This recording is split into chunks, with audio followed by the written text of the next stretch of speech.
चलो जल्दी।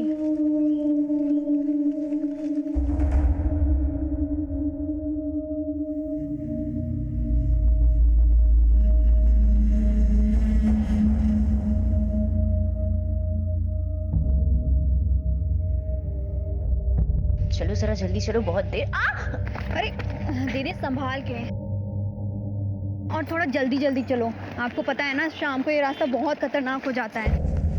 अरे घबराने की जरूरत नहीं है, वैसे भी 1-1.5 घंटे में हम घर पहुंच ही जाएंगे। लेकिन दीदी इस टाइम तो टेम्पो भी समय से नहीं मिलता। अरे मिल जाएगा। आप लोग भी चिंता मत आगे करो। आओ ना दीदी।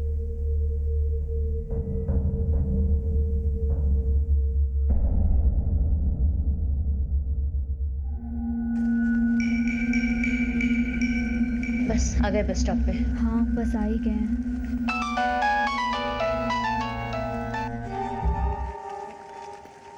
हेलो, हाँ निशा, कहाँ हो तुम? हाँ मैं रास्ते में ही हूँ, बस 1-1.5 घंटे में पहुँच जाऊंगी। ठीक है, तुम वहीं रुको, मैं तुम्हें लेने आता हूँ। अरे नहीं नहीं नहीं, इसकी कोई ज़रूरत नहीं है। सब दीदी लोग हैं ना साथ में, बस ऑटो का इंतज़ार कर रहे हैं। बस थोड़ी देर में ही पहुँच जाएंगे। ठीक है।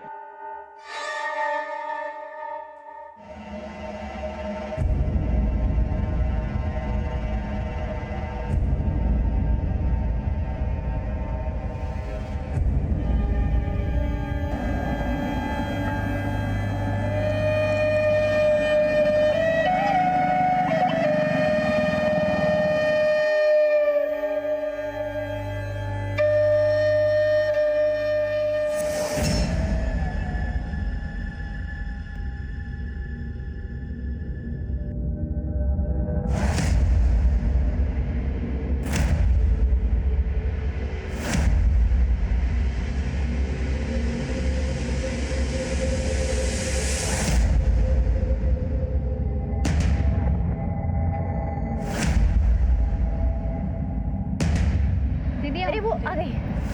अरे रुकिए रुकिए भैया, रुकिए। रुको रुको रुको रुको भैया। काशी घाट चलोगी? बैठिए। दीदी चलो चलो। चलो चलो चलो चलो जल्दी जल्दी।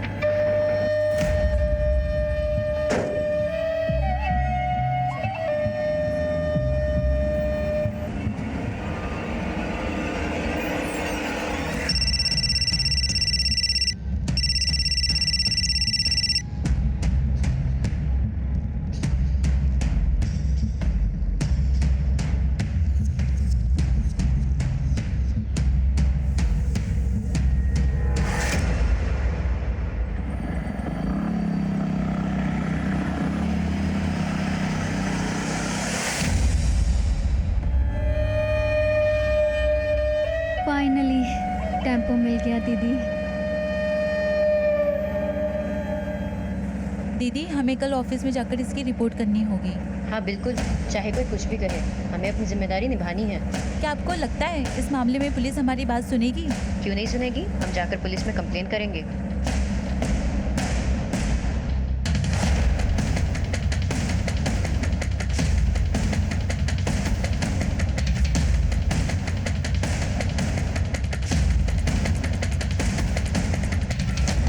कैसे कैसे लोग हैं ना दीदी। देखो, मामले को सामने लाकर हमें अपनी जिम्मेदारी तो जरूर निभानी है, आगे कानून अपना देख लेगा। अरे दीदी, आप ये बताइए कि आप वो सुबह क्या बता रही थी?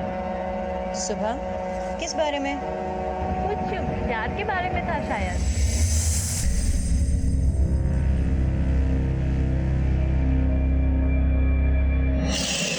हमारा नाम सुजीत है, हमसे दोस्ती करोगी?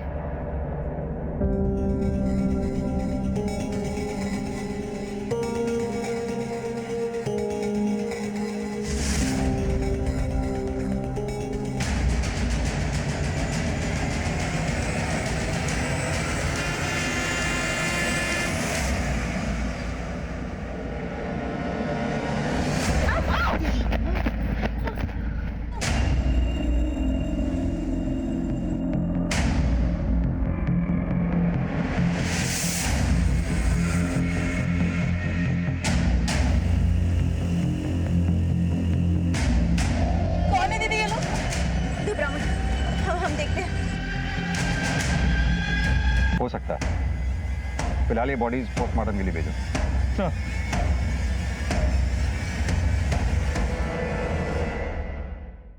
ये ड्राइवर पे नजर रखो, इसके कॉल रिकॉर्ड चेक करो। सर अगर ये गुंडों के साथ होता तो हमारे सामने आता ही क्यों? इसकी गाड़ी के कागजात जो हमारे पास थे, हम इस तक पहुंच ही जाते, इसलिए ये खुद हमारे पास आ गया ताकि किसी को इस पर शक ना हो। अनुज, ये बॉडीज जिस कंडीशन में हमें मिली हैं, इन्हें देखकर ऐसा लगता है कि इनके साथ दुष्कर्म हुआ होगा।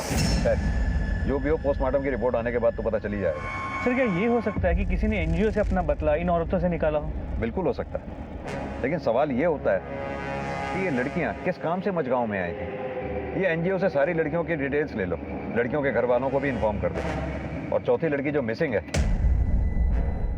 उसके घर जाके भी देखो वो घर पहुंची या नहीं। अगर नहीं पहुंची तो सुबह इस एरिया में आके फिर दोबारा से छानबीन करनी होगी।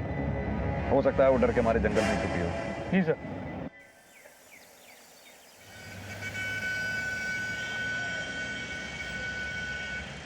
बिंदा ठाकुर, इसमें 100% उसी का हाथ है। पिछले महीने भर से वो हमको डरा धमका रहा है। ये बिंदा ठाकुर कौन है? मजगांव का सरपंच। हमारी एनजीओ गांव में महिला जागृति मुहिम चला रही थी और ये बिंदा ठाकुर उसके सख्त खिलाफ था। क्यों? क्योंकि गांव में आंगनबाड़ी में हो रहे घपले के बारे में हम गांव वालों को जागरूक कर रहे थे। ये बिंदा ठाकुर आपको डायरेक्ट कॉल करके धमकी देता है? सर, ऐसे लोग कभी डायरेक्ट कुछ करते हैं क्या? उसके गुंडे हमारे कार्यकर्ताओं को गांव में आने से मना करते थे और कभी कभी तो ये भी कहते थे कि जमाना खराब है, कुछ भी हो सकता है।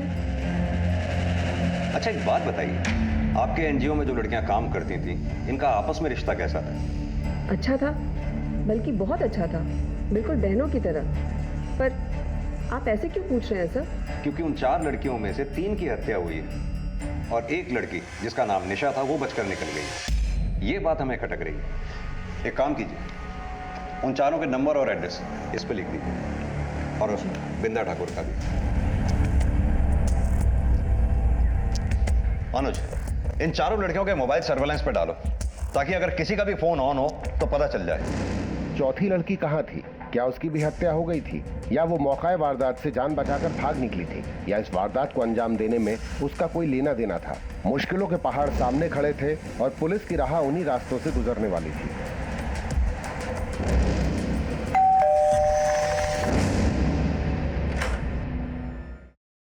निशा का कुछ पता चला? कहाँ है हमारी बिटिया? हम भी उसी की तलाश में हैं। जल्दी ढूंढिए उसे, अगले महीने उसकी शादी है। शादी किससे? राजू से, दोनों बचपन के दोस्त हैं। हमारी बिटिया ने सोचा शादी से पहले कुछ सामाजिक कार्य कर ले, तो उसने सुधा जी का एनजीओ ज्वाइन कर लिया। राजू ऊंची जाति का है, इसलिए उसके घर वाले इस रिश्ते के लिए तैयार नहीं थे। बड़ी मुश्किल से तैयार हुए हैं, बस 4 ही दिन हुए हैं उसकी सगाई के।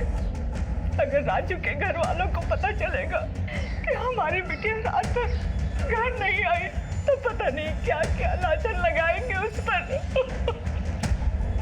ठीक है।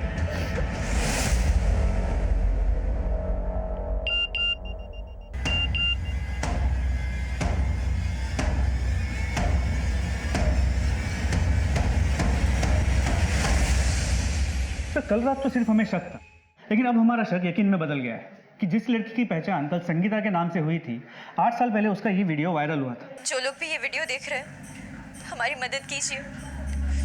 हमारे घर वाले हमारी जान के दुश्मन बने बैठे हैं। तब हम परमानंदपुर पुलिस स्टेशन में पोस्टेड थे और ये केस वही का था, इसीलिए कल रात हमने वहाँ से ये वीडियो मंगवा लिया। वो हमें मार डालना चाहते हैं। हम अभी दिल्ली से पटना जाने वाली ट्रेन में हैं और हमारा ट्रेन नंबर है। उस वक्त पुलिस ने इसे बचा लिया था और 8 साल बाद इस बेचारी की हत्या हो गई। उसके बाद क्या हुआ? फिर उसके बाद इसके बॉयफ्रेंड की रोड एक्सीडेंट में मौत हो गई और शायद इसके घर वालों ने इसकी शादी कहीं और करवा दी। ये संगीता के माँ बाप और उसके पति को इन्फॉर्म कर दो और निशा की तलाश भी तेज कर दो।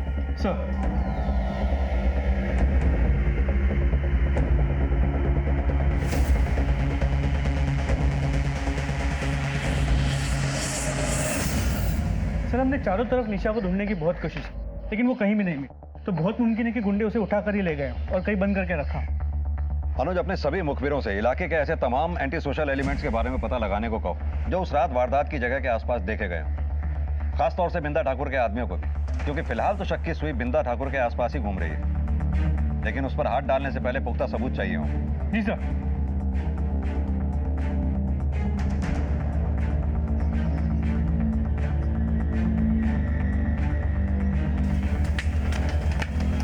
मामले की कशीदगी को देखते हुए पुलिस ने अपनी तफ्तीश के आधार पर संदिग्धों को दबोचना शुरू किया। सर आपका शक सही था। पोस्टमार्टम रिपोर्ट के मुताबिक उन लड़कियों के साथ सामूहिक बलात्कार भी हुआ है और जिन 2 लड़कों को हमने शक की बुनियाद पर पकड़ा है उनका ताल्लुक बिंदा ठाकुर से। महिलाओं के अधिकारों के लिए लड़ने वाली शक्ति टू वुमेन एनजीओ की 4 महिला कार्यकर्ताओं के साथ मझगांव में घिनौना अपराध मारने से पहले किया गया था सामूहिक बलात्कार। 4 में से 3 मृत घोषित, जिसमें से 1 की तलाश अभी भी जारी है।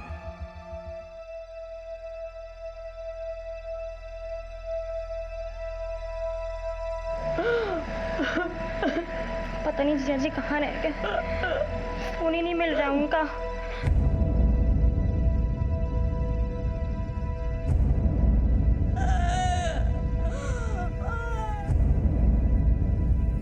अभी तुम्हारी संगीता की जिंदगी में सब कुछ संभला था और ये क्या हो गया भगवान। चाहे कुछ भी हो जाए, हम शादी करेंगे तो सिर्फ सुजीत से, वरना किसी और से नहीं। वो लड़का हमारी बिरादरी का नहीं है और ऐसे आवारा लड़के से मैं तुम्हारी शादी नहीं होने दूंगा। और तुम भूत बनकर क्या खड़ी हो, समझाओ इसे। सुरेंद्र शुक्ला। जी हाँ। सुजीत नाम के एक लड़के की ट्रक से कुचल के मौत हो गई। रुको रुको उसे।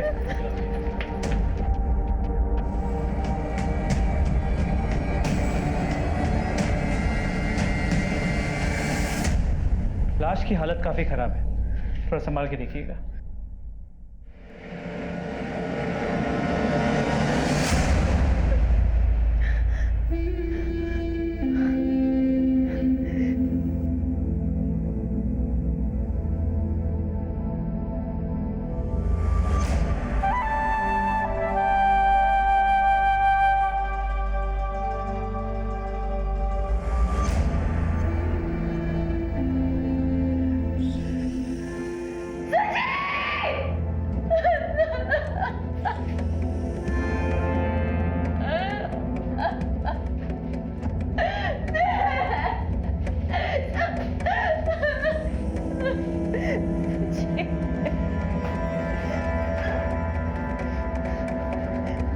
तसल्ली हो गई ना आप लोगों को? खुश है ना आप लोग?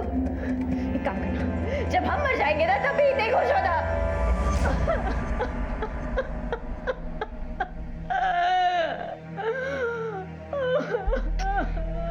पापा, हम खुद ही देख के आते हैं जीजा जी को।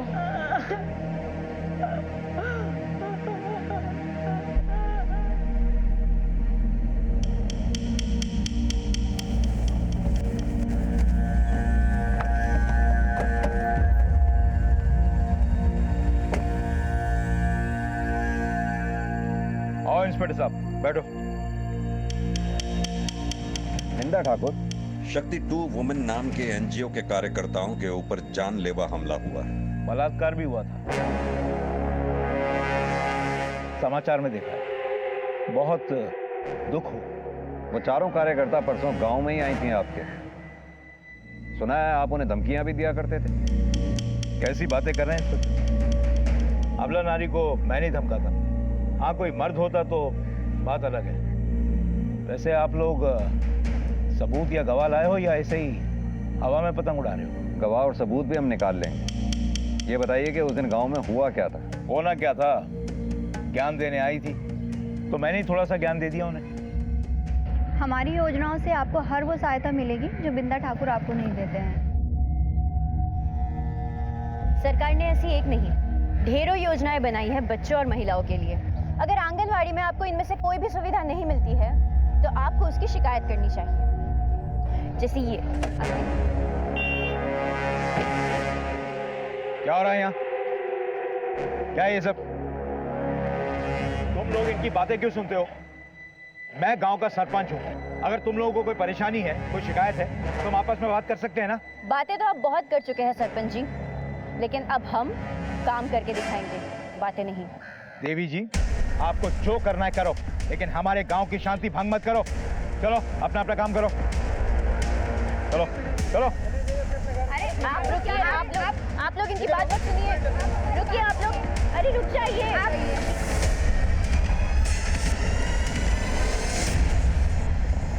अब आप ही बताइए कि गांव में शांति बनाए रखने की जिम्मेदारी तो हमारी हुई ना इंस्पेक्टर साहब। इसलिए आप जाइए और जो खो गई है लड़की उसे खोजिए, शायद वो जिंदा हो। अगर मेरी कुछ मदद की जरूरत हो तो मैं यहीं मिलूंगा। हो सकता है हमारी और आपकी अगली मुलाकात जेल में ही हो।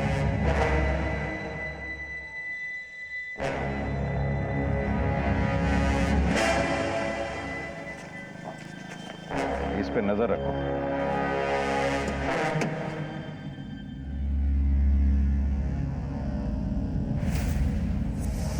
मझगांव सामूहिक हत्या और बलात्कार के मामले में पुलिस ने अपने शक के घेरे में आए हुए हर एक संदिग्ध पर नजर बनाए रखी।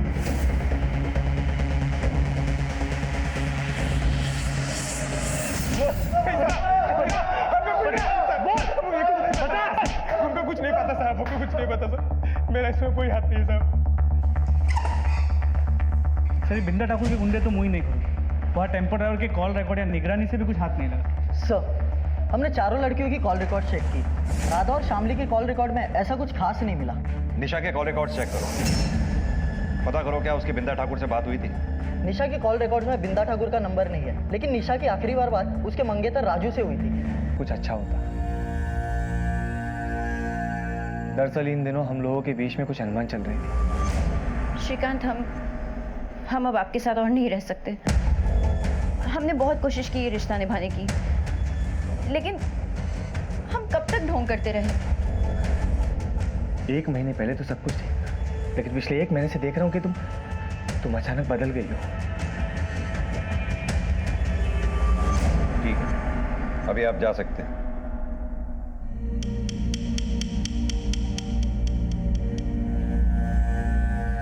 सर इस पर नजर बना रखिए। अनुज, एक बात समझ में नहीं आई। संगीता अपने पति के साथ रहना नहीं चाहती थी, उसका बॉयफ्रेंड सुजीत पहले मर चुका है, तो फिर वो रहना किसके साथ चाहती थी? या फिर इन दिनों उसकी जिंदगी में कोई और आ गया था? या फिर 8 साल बाद अब उसकी जिंदगी में ऐसा क्या हो गया होगा? निशा के बारे में कोई खबर? सर अब तक कोई इंफॉर्मेशन नहीं मिली। उसके मंगेतर राजू को थाने बुला लिया है। मुझे नहीं पता सर निशा कहाँ है।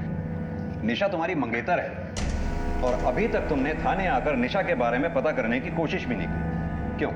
वो मुझे निशा की माँ से पता चला कि आप लोग उसे ढूंढ रहे हो, इसलिए मैंने पुलिस तो अपना काम कर ही रही है। ये बताओ कि वारदात से ठीक पहले तुम्हारी निशा से बात क्या हुई? सर मैं उसके लिए बहुत परेशान था। ठीक है तुम वहीं रुको, मैं तुम्हें लेने आता हूँ। बस थोड़ी देर में ही पहुंच जाएंगे। लेकिन निशा हमें वारदात की जगह नहीं मिली, ना ही वो अपने घर पहुंची और ना ही उसने तुमसे कांटेक्ट करने की कोई कोशिश की। आखिर क्या वजह हो सकती है? मैं क्या बताऊं सर, मुझे खुद नहीं मालूम। ठीक है, अभी तो तुम जा सकते हो, हमसे पूछे बगैर ये शहर छोड़कर जाना नहीं। जी सर।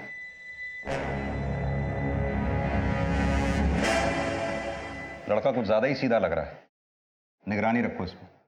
जी सर। यानी कि अब निशा के सुराग मिलने पे ही ये डिपेंड करता है कि हमारे इन्वेस्टिगेशन की दिशा क्या हो। बेटा अभी तक आप सोए नहीं? चलो सो जाओ जल्दी से फटाफट। मुझे मम्मी की याद आ रही है। हम भी आपकी मम्मी जैसे हैं ना। चलो अभी आप सो जाओ, फिर कल हम मम्मा के पास चलेंगे, ठीक है?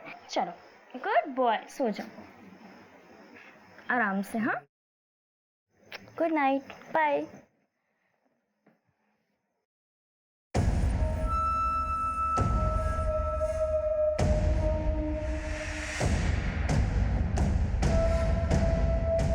जिया जी, आप अपने आप को अकेला मत समझिए, हम आपके साथ हैं।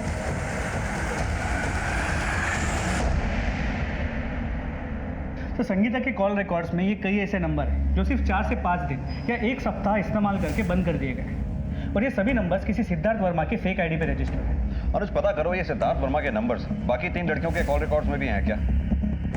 जी सर। और लोकेशन? सर संगीता की लोकेशन ज़्यादातर बनारस का बाग रोड इलाका रहा है, लेकिन इन फेक नंबर्स की लोकेशन हमेशा अलग अलग रही। लेकिन एक ऐसा लोकेशन है जहाँ से ये सिद्धार्थ वर्मा संगीता से करीब 8 से 10 बार बात कर चुका है। और वो लोकेशन कौन सी है? दीनापुर।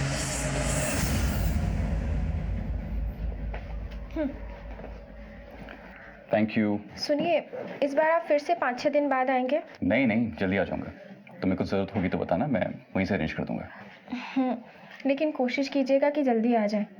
पक्का।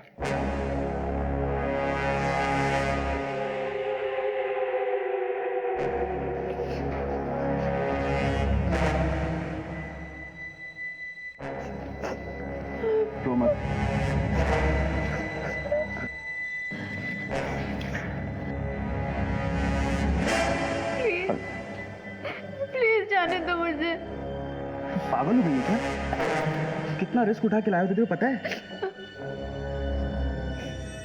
तू यहाँ पर सेफ है, मैं हूं ना तेरे साथ। मेरी सगाई हो चुकी है।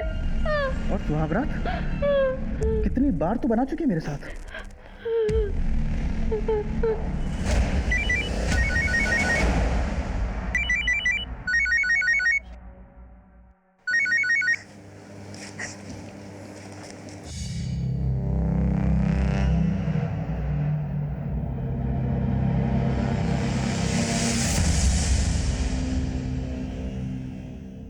सर, जिन फेक नंबर से संगीता की बात हुआ करती थी, बाकी तीनों लड़कियों के कॉल रिकॉर्ड्स में उनमें से कोई भी नंबर नहीं है। यानी तुम्हारे कहने का मतलब है उन फेक नंबर से सिर्फ संगीता की ही बातचीत हुआ करती थी? जी सर, और संगीता के मोबाइल लोकेशन के हिसाब से उसका घर यहाँ आगे संतोष नगर में।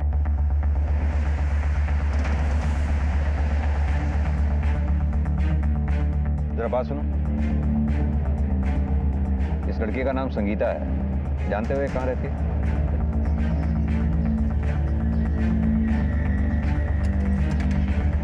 ताला लगाओ, जरा पड़ोस में पता करो ये घर किसका है।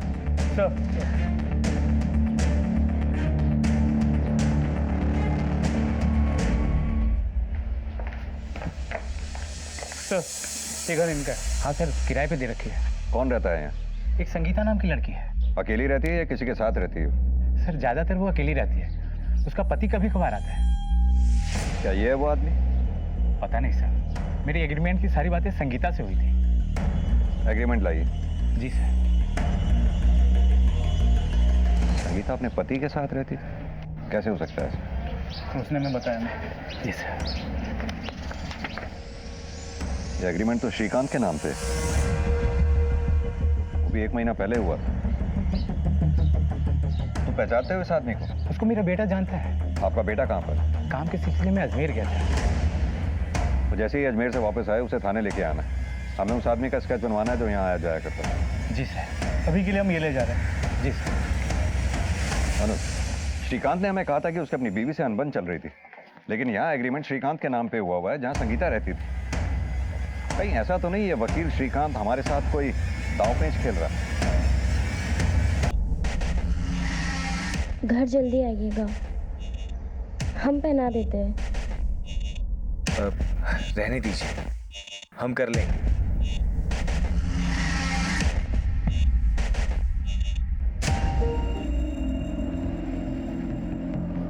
कहिए इंस्पेक्टर साहब। आपने कहा था आपकी बीवी आपके साथ रहना नहीं चाहती थी, लेकिन जहां वो रह रही थी वहां का एग्रीमेंट तो आप ही के नाम पे बना हुआ। पर ये सब झूठ है। वकील साहब, आपकी फोटोग्राफ और आईडी लगी है इसमें, और आप ये कहना चाहते हैं कि आपकी बीवी आपके ही जैसे किसी हमशक्ल के साथ घर में रह रही थी? सर, हमें कुछ नहीं पता, और वैसे भी हम आपको पहले भी बता चुके हैं कि हमारी बीवी के साथ हमारे संबंध अच्छे नहीं थे। हमसे तलाक लेना चाहती थी। बीवी तलाक चाहती थी और आपकी साली आपके साथ आपके घर में रह रही थी, है ना?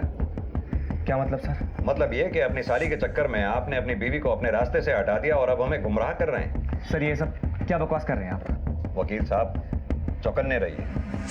कानून के आंख पे पट्टी जरूर बंधी होती है, लेकिन वो अंधा नहीं होता।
संगीता के नए घर में जिस आदमी को आते हुए देखा गया था, ये उसकी स्केच तैयार हुई है।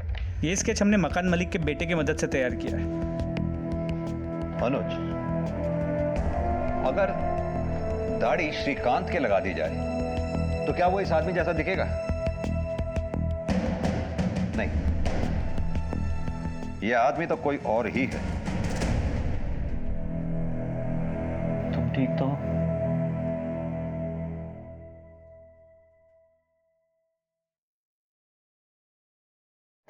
क्या हुआ निशा? मुझे डर लग रहा है राजू। निशा, अब डरने की जरूरत नहीं है, तुम सेफ हो। मुझे तुमसे डर लग रहा है। मुझसे क्यों? तुम मुझे छोड़ तो नहीं दोगे ना? निशा, तुम ये फालतू की बातें सोचना बंद करो। तुम्हें आराम की जरूरत है। हाँ, तुम आराम करो।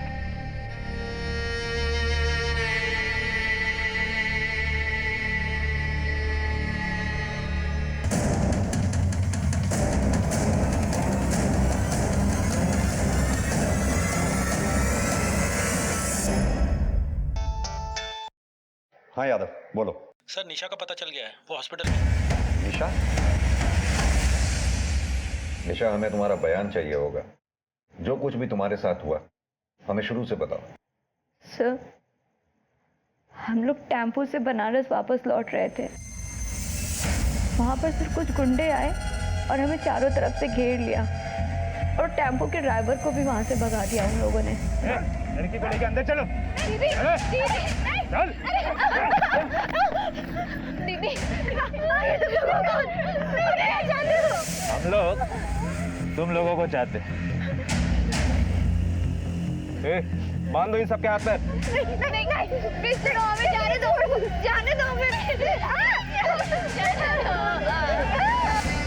तुमने उनके चेहरे देखे थे?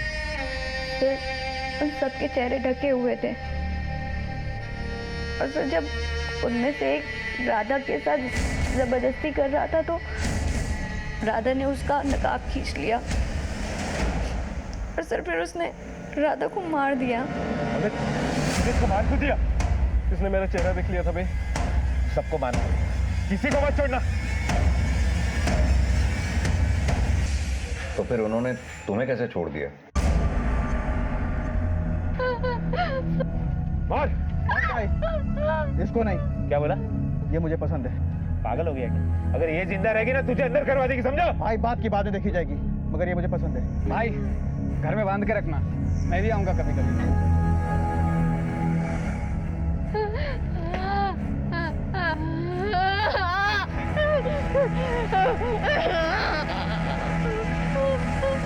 चले।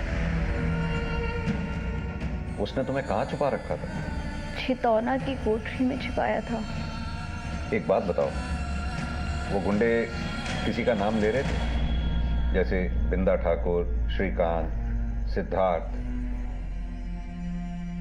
नहीं सर। अच्छा, जिसने तुम्हें कोठरी में बांध के रखा था उसका स्केच बनवा सकती हो? हाँ सर, और सर मैंने उसे भी देखा था जिसने राधा को। ये तो बहुत अच्छी बात है कि तुम दोनों का स्केच बनवा सकती हो और उसी स्केच के जरिए असली कल्प्रिट तक पहुंच पाएंगे। अनुज, पूरे हादसे से तो यही लगता है वो जो कोई भी थे, संगीता ही टारगेट थी उनके लिए।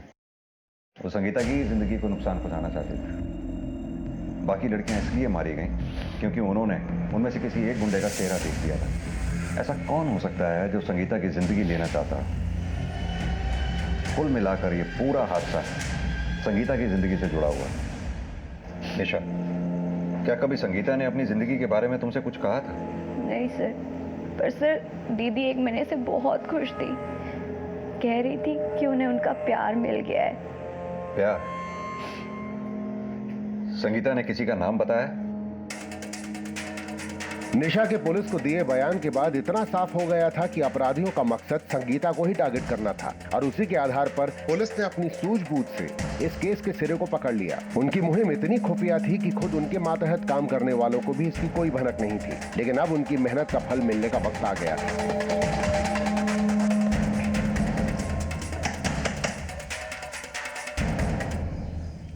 क्या बात है साहब?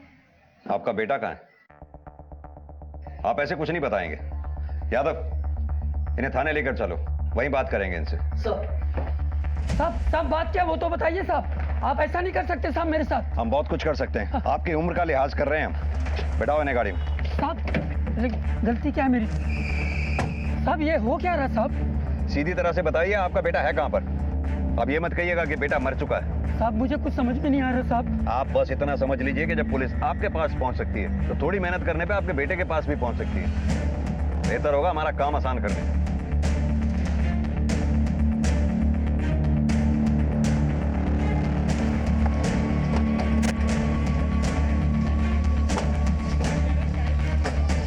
कौन सा है घर?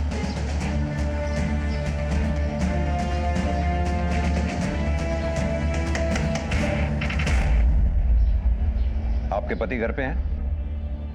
हाँ।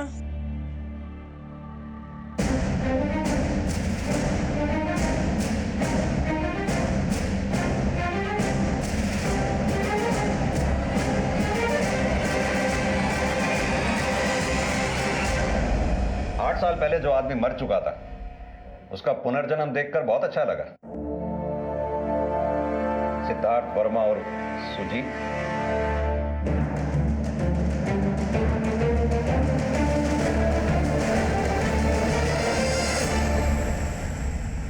सर आपको जरूर कोई गलतफहमी हुई है। यादव सर, जरा लेकर आओ उन्हें।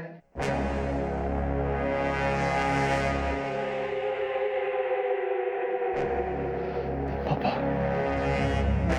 अनुज, आप समझे निशा ने क्या कहा था? दीदी ने बस इतना कहा कि उन्हें उनका पहला प्यार मिल गया है। यह है संगीता का पहला प्यार।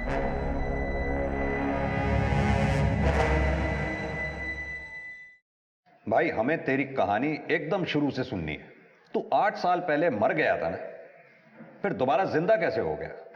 सर हम और संगीता 8 साल पहले एक दूसरे से बेहद प्यार करते थे, लेकिन हमारी बिरादरियां अलग थी। उसके घर वाले नहीं माने, तो एक दिन हम दोनों घर से भाग गए और हमने मंदिर में शादी भी कर ली थी। लेकिन उस वक्त संगीता नाबालिग थी, तो उसकी किडनैपिंग का केस हम पर लग गया और उसके बिरादरी वालों से भी हमारी जान को खतरा था। तो हमारे पापा ने हमारी जान और हमारा फ्यूचर दोनों बचाने के लिए हमें यहाँ से भगा दिया और एक रोड एक्सीडेंट में कुचली हुई लावारिस लाश को हमारी लाश बताकर हमें कानून और उन लोगों से बचा लिया था।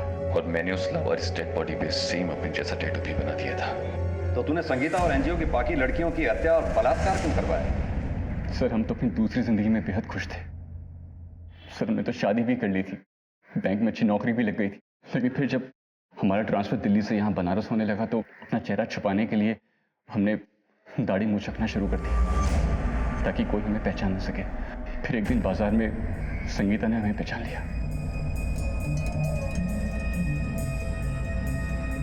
सुजीत! हमें पूरा यकीन था कि तुम नहीं बच सकते। प्लीज हमें पता था कि तुम थोड़ा धीरे बोलो प्लीज।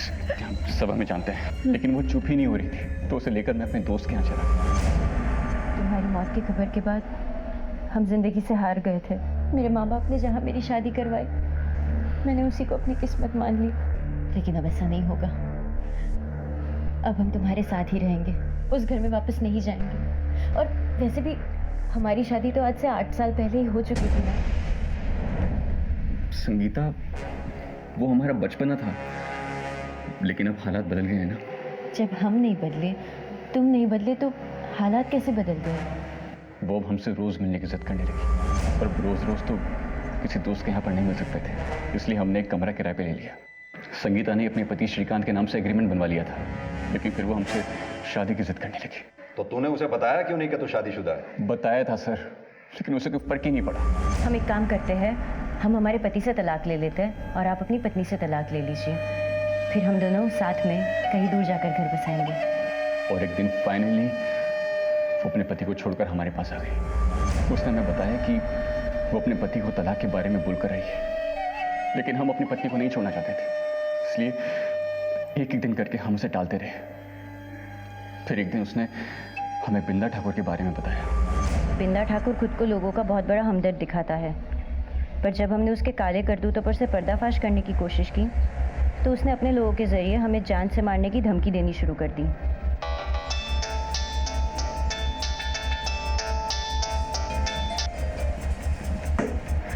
किसका फोन था? किसी का नहीं।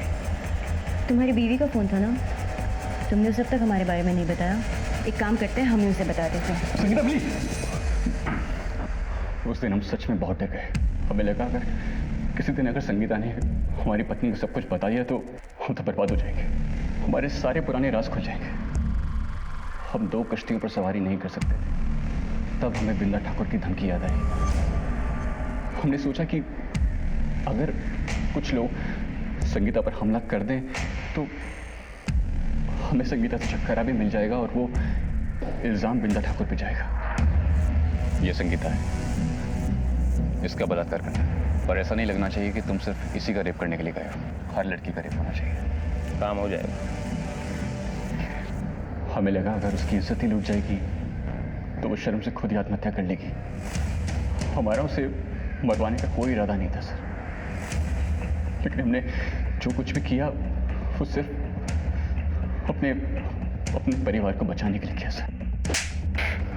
कितने सुंदर विचार हैं तेरे।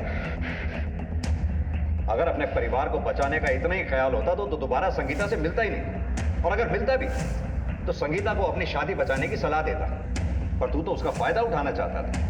दरअसल तेरी प्रेम कहानी में तूने कभी संगीता से प्यार किया ही नहीं, संगीता ने तुझसे प्यार किया। अनुज, मौत का झूठा नाटक रचने के आरोप में इसके बाप को भी गिरफ्तार करो। सड़ेंगे दोनों जेल में। सर, सुजीत के इकबालिया बयान के बाद पुलिस ने हर मुजरिम को घसीटकर सलाखों के पीछे कर दिया। संगीता से पीछा छुड़ाने के लिए उस सुजीत ने बड़ा ही गलत कदम उठाया, जिसकी कीमत संगीता को अपनी जान और आबरू देकर चुकानी पड़ी। याद रखिए, जिंदगी में कई मोड़ आते हैं, लेकिन एक बार रास्ता चुनकर आगे बढ़ने के बाद पीछे पलटने से पहले सभी पहलुओं